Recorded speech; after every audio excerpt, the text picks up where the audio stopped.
What if we told you that the world's first billionaire built his fortune not by working harder, but by working smarter? While everyone else was grinding away, John D. Rockefeller was playing a completely different game, one that most people still don't understand today.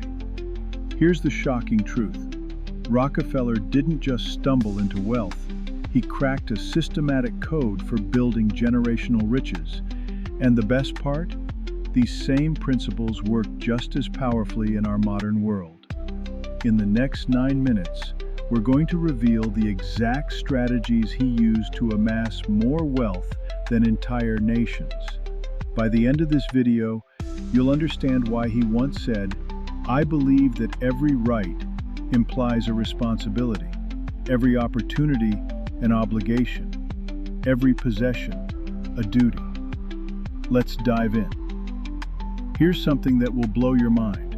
Rockefeller started keeping detailed financial records when he was just a teenager, decades before modern accounting even existed.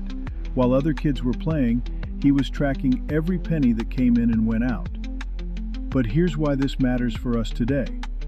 Most people have no idea where their money goes.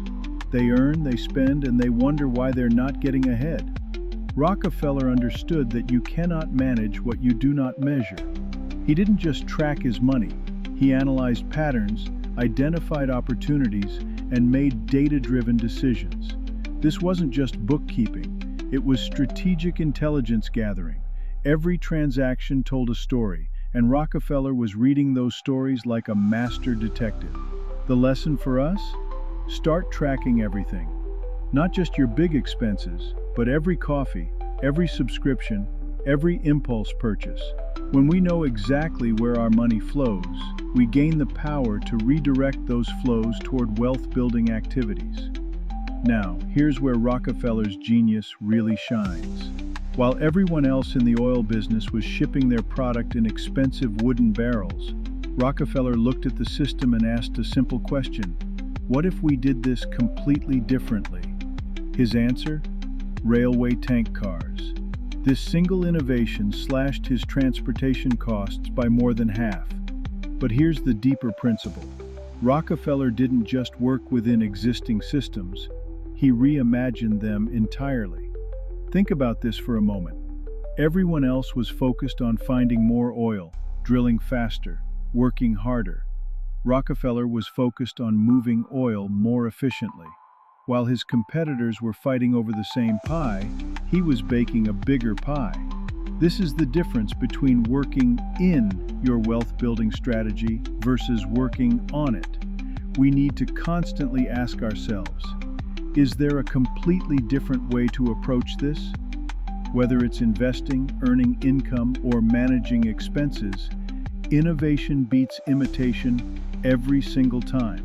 Here's where most people get wealth building completely wrong.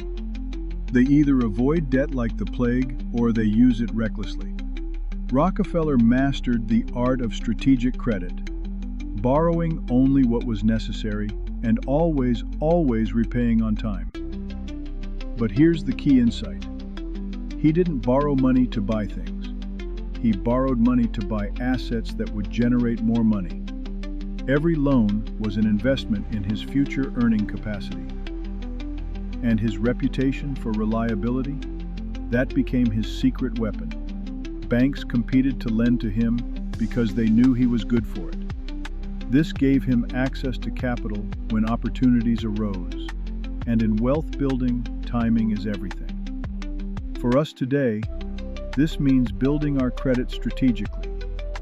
Pay everything on time, keep utilization low, and when we do borrow, make sure it's for assets that appreciate or generate income.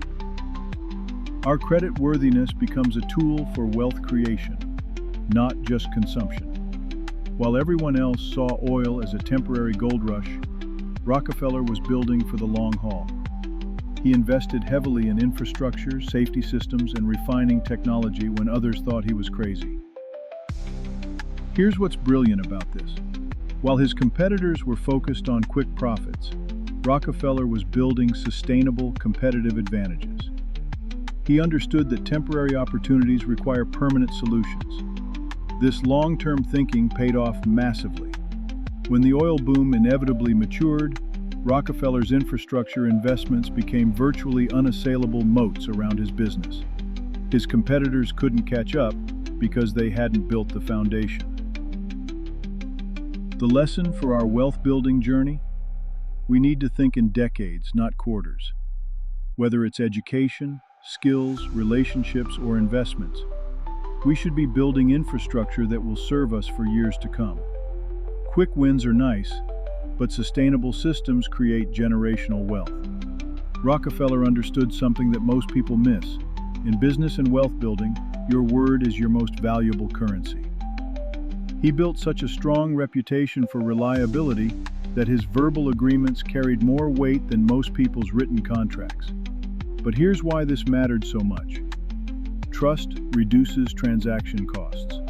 When people know they can rely on you, deals happen faster, partnerships form easier, and opportunities come your way first. Think about it. Would you rather do business with someone you trust completely or someone you have to watch carefully? The answer is obvious, and Rockefeller leveraged this human truth to build an empire. For us, this means being impeccable with our commitments. If we say we'll do something, we do it. If we promise to pay something back, we pay it back early. Our reputation becomes a wealth-building asset that compounds over time. Here's perhaps the most important lesson of all. Rockefeller's wealth wasn't built on complexity. It was built on disciplined simplicity. He had clear principles, and he stuck to them religiously, even when it was difficult. His formula was elegantly simple. Earn more than you spend. Invest the difference wisely, and repeat consistently over time. But here's the key. He automated this process through habits and systems, not willpower. He lived below his means, not because he was cheap, but because he understood that every dollar not spent on consumption was a dollar that could work for him. He saw money not as something to spend, but as soldiers in his wealth-building army. This is where most people fail. They try to build wealth through complicated strategies and get-rich-quick schemes. But sustainable wealth comes from boring consistency applied over exciting time periods. So how do we apply Rockefeller's strategies today? Start with these 3 immediate actions. First, begin tracking every financial transaction. Use apps, spreadsheets, whatever works, but measure everything. You cannot optimize what you cannot see. Second, look for systematic improvements in how you handle money. Can you automate your savings? Can you find more efficient ways to invest? Can you reduce unnecessary costs without reducing your quality of life? Third, start building your reputation as someone who keeps their word. This applies to financial commitments, business relationships, and personal promises. Your reliability becomes your competitive advantage. Remember, Rockefeller didn't build wealth by working harder. He built it by thinking differently. These principles aren't just historical curiosities. They're timeless strategies that work just as powerfully today. The question isn't whether these strategies work. The question is whether we'll have the discipline to apply them consistently. If you found value in this video, subscribe for more wealth-building wisdom from history's greatest financial minds. And remember, your financial future isn't determined by where you start. It's determined by the systems you build along the way. Thanks for watching this video, and remember to build you. Do build wealth. It's never too late.